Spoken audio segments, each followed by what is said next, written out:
am naming in this part 1, because there will be a part 2, everything I'm naming is from my own due diligence. I don't have any sources for this old-ass motherfucker.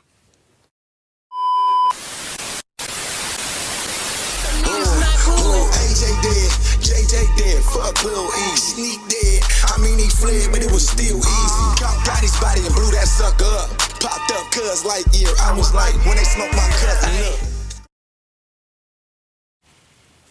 When it comes to the majority of these top hats that I've ever mentioned on any of my channels, when it comes to the majority of them, pretty much they all have a body, guys.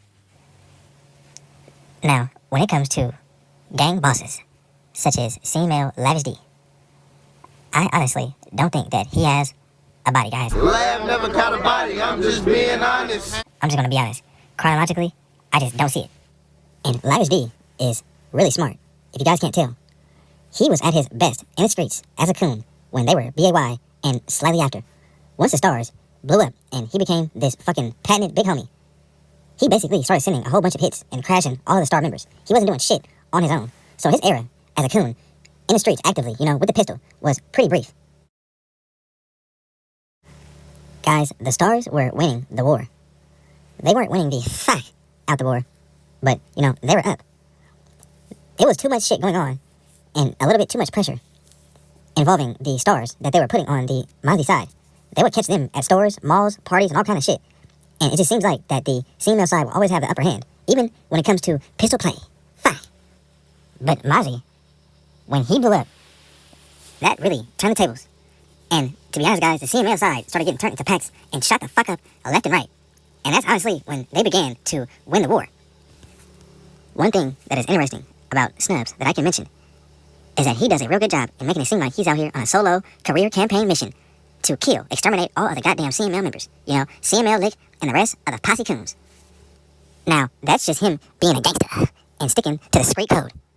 But guys, I don't know if you know this, which you may not, but every single fucking thing that happens, every shooting, robbery, and pretty much every high-profile situation that comes to do with coonery, on the op, or when it comes to a backdoor situation, all that shit goes through Snubbz. And when it happens, it also goes to Snubbz, When CML got his goddamn dick kicked in by Mava and the Guns Up members and the fucking Mozzie coons, they immediately called up Snubbz. They called up Big Bro and brought his black ass that Benz. Snubbz did not do that shit. He was not there. They brought him that car, And basically, validation from Big Bro.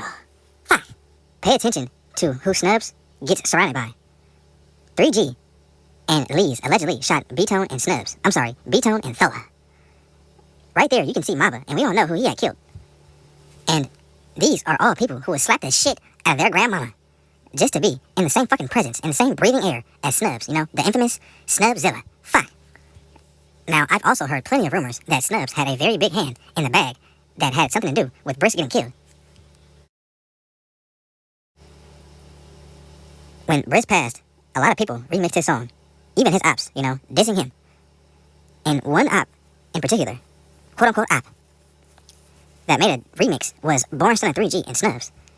And Snubbz mentioned something very specific. Now, sometime before Bris passed, he and Danny and a unnamed coon, they slid through Oak Park and, let off some shots. They basically did a drill, but nobody got hit. Now, allegedly, during that hit, some kids were outside, a whole bunch of kids. And it was pretty close to the kids almost losing their lives. Even though nobody was hit, it was still a fucked up situation. Now, before the coons even got home, the Mozzie side found out who even did that shit. Now, I was even told that the Mozzie side even contacted them, I don't know, through Instagram or even called their cell phone or texted them. But in between time, Snubbz allegedly had some kind of hit or some involvement with a hit that involved Bris. Now, we all know Eddie is from Zilla, and he was one of the main ones who put money on Bris's head. Put his ass on the chain like they said we did. Like I said, guys, everything goes through Snubbz. Every single thing, guys. And Snubbz even mentioned it when he had remixed that panhandling song. On team clip, them slip through and hit 2 kids. Pointing out spots to the ops, that's what you get. Before you died, bitch, you tried, you know what you did. Now all your songs on a million, bitch, you big. Before you died, bitch, you tried, you know what you did. Now all your songs on a million, bitch, you big. Now, I was told that no kids was hit. But in the song, he clearly says that some kids were hit. So I don't fucking know what really happened. All I know is he is not fucking making up no bullshit. This whole situation really happened. Bris actually really slid through Oak Park, let off some shots, you know, and that whole situation happened. They knew it was Bris, guys. Fuck. Snubbz is the biggest coon of Sacramento. I'm not going to sit here and say he has the most bodies. He has punched, stabbed, or shot the most people. But I know for a fucking fact that this motherfucker, this black fuck, will never in life stop gangbanging. He will always be an Oak Park, 4th Avenue, Pebble Beach, Underworld, Ridezilla coon. Fuck. Now, I tried to get court transcripts from the federal case with him and Maserati Rick, but they got their situation, their whole case sealed. So I don't have jack diddly squat on that situation, but it's no mystery what happened, guys. They were all chilling at the studio, having a good old time. Now, Maserati Rick pulled up late, and Snubbz left with Maserati Rick.